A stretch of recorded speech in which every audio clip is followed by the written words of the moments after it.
My name is Kelsey Desantis. I'm a United States Marine Corps veteran. I was born and raised in Southern California. When I was 18 years old, I joined the Marine Corps. I started off as a military police officer with a specialty in K-9, and I was hand-selected to work for the President's Helicopter Squadron. And from there, I was hand-selected to work at the Martial Arts Center of Excellence, and I taught hand-to-hand combat.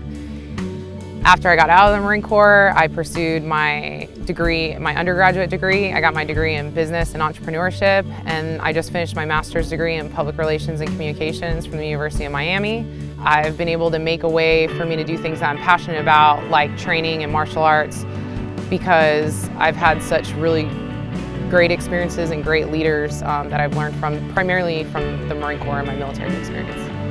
I started fighting when I was about 15, 16 years old, and my first fight ever, I got my face beat in. I went back thinking maybe I'm not cut out for this, and then I decided to train trainers and really start training hard, and I fought 2 more times, and I ended up rematching that girl that beat me, and I ended up beating her right before I joined the Marine Corps. I joined the Marine Corps because one of my biggest influences in my life was my Uncle Rock, and he's a Marine Corps veteran, Vietnam era, and by far he was the best person that I had ever met and ever seen in terms of ethics and leadership and moral responsibility. He took care of me and my brother, even though he had no obligation to, and I didn't feel like I owed it to him to join the Marine Corps, but once I found out that there was female Marines, I was like, wow, this is pretty neat, and it was an honor to serve, and I wanted to find more people like him, and I did. I had the opportunity to be a professional Muay Thai fighter right as I was about to join the Marine Corps, and that was a really hard decision for me to make, but I came to the realization that fighting was just for me independently. Serving my country and being a part of the Marine Corps was much bigger than me, and I knew that I made the right decision. The philosophy and the concept of being a fighter goes hand in hand with being a Marine. Being a fighter made me a better Marine, and being a Marine made me a better fighter. And I was constantly inspired by the Marines that came before me and the ones that I served with. It allowed me to be the best version of myself on a daily basis. And that was probably, overall, that was probably one of the best things about being in the Marine Corps, along with getting the opportunity to teach hand-to-hand combat and to work with some incredible martial arts instructors. It's something it's hard to put in words for me, but it means very much to me. Getting out of the Marine Corps was a really hard decision for me. I was interested in re-enlisting and getting back into the K-9 field, and I wrote down a lot of pros and cons. I talked to different mentors, and I realized that at that point in my life, I had the opportunity to get out and to use my GI Bill to go to school, and I'd never been a good student before, but at that point in my life I felt like I was at the maturity level to handle college, and it was something that scared me, but again, something that I was interested in. So that was a big reason why. The second reason why was because I wanted to pursue my career as a professional mixed martial artist, and I thought that my goal was to be in the UFC, and I ended up having my daughter. And that didn't end up that way, but now it's funny, 5 years later, I'm the training partner of the UFC's 135 and 145 women's champion, Amanda Nunes. So it's funny how things kind of come back around.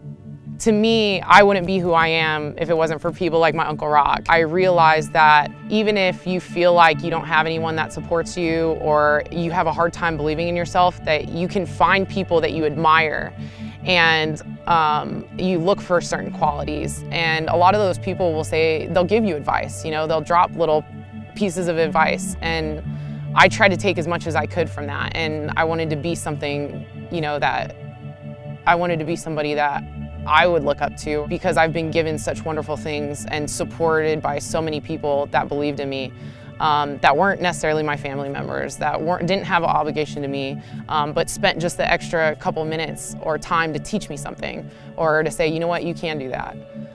My advice to people who are service members or law enforcement or first responders and whatnot, if you're going through a transition of any kind, my recommendation would be to be as kind as possible to yourself. And that's a really hard thing to do. To be gentle with yourself and to be understanding to yourself, people don't talk about it enough. Self-talk is huge. People are mostly cognitively unaware of how bad they treat themselves, you know, and how, like, for example, I realize that I'm my biggest bully. When I go off in my head and my thoughts, I'm like, geez, like I would never let somebody say that to me. I would fight somebody that says some of the stuff that goes on in here. But being cognizant of that and saying, hey, whoa, whoa, whoa, this isn't that big of a deal. Take it easy. Like, I can be gentle with myself here. And it's not like, I'm not a person of excuses. I don't believe in excuses. But what I believe in is I believe in taking care of yourself. Because how can you take care of other people or be the greatest version of yourself if you can't even emotionally or intellectually listen to the thoughts that are in your mind and say, you know what, we can roll with this. You know, it might not be something I'm used to, or it might be a challenge, or I might be fearful of it, but I don't need to beat myself up for it. You know what I mean? There's so many things that we can be more gentle with ourselves for. And that's coming from somebody, I consider myself very hard on myself, you know, or somebody, there's a lot of people who are very intense people, and they do great things, but they don't take care of themselves.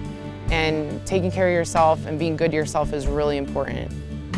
That doesn't mean cut your workout short, but you get what I'm saying. Like, it means that it's okay. Like, it's okay to be nice and gentle to yourself and take care of yourself, because that's how you really, I think that's where true happiness comes from.